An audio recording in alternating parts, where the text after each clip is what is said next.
Hey everyone, welcome back for another deep dive. Always exciting to dive into a new topic. Right. And today we're looking at a talk by Elder Dieter F. Uchtdorf. Oh, yeah. God will do something unimaginable. That's the one from the October 2020 General Conference. During the pandemic. Exactly. It was a pretty intense time, and I think this talk offers a really unique perspective. On navigating challenges. Yeah, exactly. He uses all these historical examples and scriptural stories to kind of illustrate his points. Well, and what's really interesting is how he starts the whole talk with his story about the Salt Lake Temple. You mean the foundation? Yes. It's just fascinating how it had all these setbacks right from the Oh, beginning. right, like when the army was coming and they had to bury the whole foundation. Exactly. And they used sandstone, which wasn't the best material. Didn't some of it even start cracking? You're exactly right. And they ended up replacing it with granite. So, wait. All that work, burying the foundation, it actually turned out to be a good thing. In the long run, yes. They ended up with a much stronger, more enduring foundation because of it. Wow, so it's like those initial setbacks, those things that seemed like disasters, actually led to a better outcome. That's exactly the point Uchtdorf is making. And it's not just about the temple. It's symbolic of life in general. Sometimes those early challenges, the things we might perceive as failures, they can actually force us to adapt and grow. To become more resilient. Precisely. We learn to problem solve, become more resourceful, more self-reliant. Have you ever thought about that in your own life? You know, now that you mention it, I can think of a few times where facing a setback actually helped me grow. Like I remember when I first started this podcast, I was so afraid of making mistakes, of people criticizing me. It's a common fear. Right. But then I actually got some pretty harsh feedback early on. Oh, wow. It was tough to deal with. But it forced me to rethink my approach, to learn from those mistakes. And honestly, it made the podcast so much better. A perfect example. And that's how Uchtdorf connects this whole story to the pandemic. He's saying that even though it was a difficult time, A time of loss, economic struggles, fear. he doesn't shy away from that at all. You can really feel his empathy for what everyone was going through. But then he offers this really powerful reassurance. That God wasn't surprised by the pandemic. Exactly. He wasn't caught off guard. He'd been preparing his people, his church, for this kind of challenge all along. It's kind of comforting to think about it that way. Isn't it? We might not have chosen this path, but we're not walking it alone. What are your thoughts on that idea of God preparing us for challenges? It definitely resonates with me. You know, it's like when you're on a flight and you hit some turbulence. It's scary. But then you remember that the pilots are trained for this. They have instruments to guide them, and they'll get us through it safely. That is such a brilliant analogy. And Uchtdorf actually compares modern revelation to navigating a flight through turbulence. He's saying that we have a compass, skilled pilots in the form of prophets, and inspired leaders to guide us through those storms. Even when we can't see the destination clearly? Exactly. But he doesn't stop there. He goes on to introduce this other metaphor that I find really intriguing. You mean the one about seeds needing to be buried before they can sprout? Yes. Yeah. The idea that growth often emerges from those challenging hidden experiences, those periods of darkness. What do you think Uchtdorf means when he compares the pandemic to soil? That's a good question. I think he's saying that those difficult times, those moments when we feel buried or even forgotten, they become the soil for something new to grow. Something stronger, More resilient. more beautiful than what existed before. Exactly. It's a really powerful message of hope, even in the face of adversity. It really is. And it reminds me of the whole concept of post-traumatic growth. I've heard of that. Essentially, it's the idea that individuals can experience positive psychological change following trauma or adversity. So, like, they might develop a deeper appreciation for life or stronger relationships. Exactly. Or even a renewed sense of purpose. It's like the pandemic forced a lot of people to confront their priorities. To reevaluate what truly matters. And for many, it led to a deeper sense of gratitude, a stronger connection to their families and communities. Absolutely.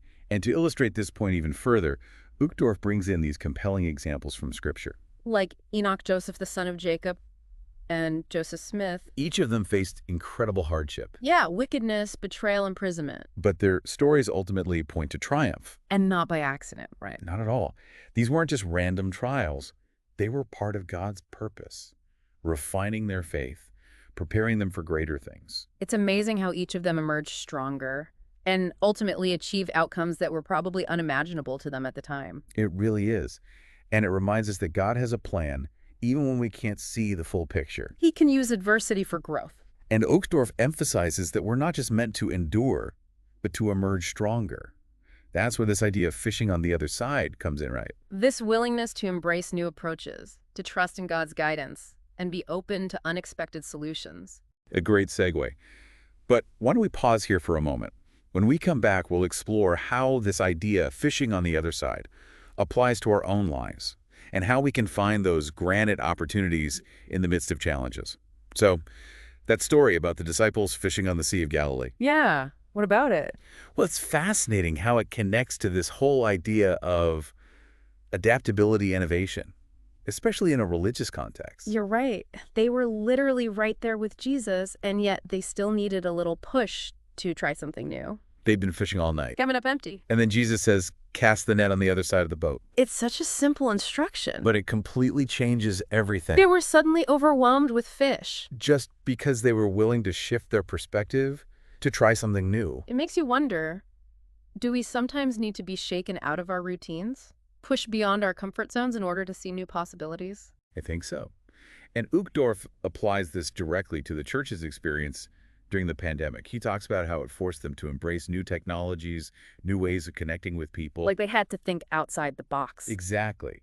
And he uses this really striking image. He says, maybe we were still building with sandstone when granite was already available. Wow, that's powerful. Clinging to the familiar even when there might be stronger, more effective options out there. It's a little unsettling, isn't it? It is. And it makes you think, what about our own lives? What sandstone methods are we clinging to? What granite opportunities might be available if we were willing to look to the other side of the boat? That's the question, isn't it? What are our ingrained habits? Our assumptions about how things should be done? Are they really serving us well?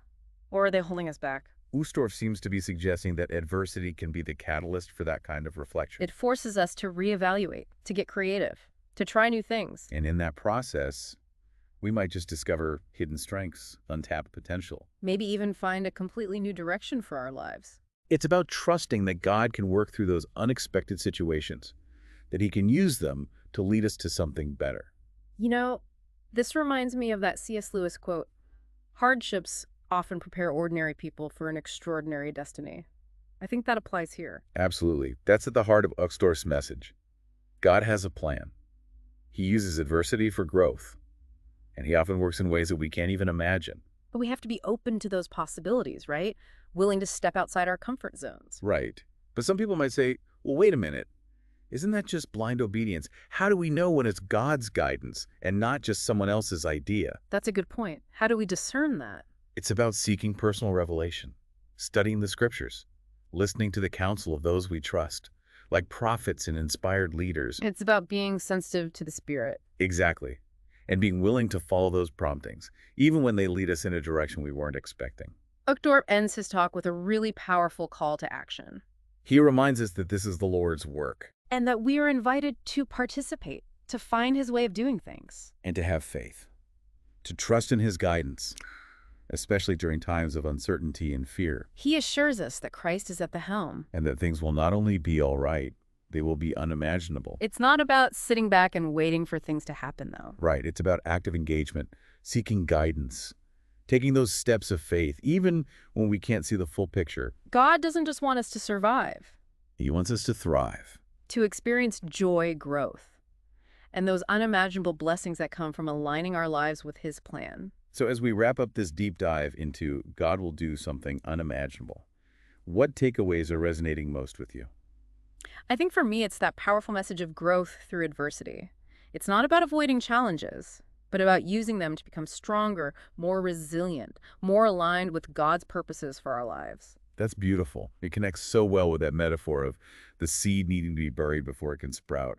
It's in those moments of darkness and uncertainty that we have the potential for incredible growth. And this message applies to everyone, individuals, communities, organizations, even to the church as a whole. It's about embracing change, seeking innovation, and trusting that God can work through even the most difficult circumstances to bring about something extraordinary. So for our listener, the question to ponder might be this: what sandstone methods are you clinging to in your own life? What granted opportunities might be waiting if you dare to look to the other side of the boat?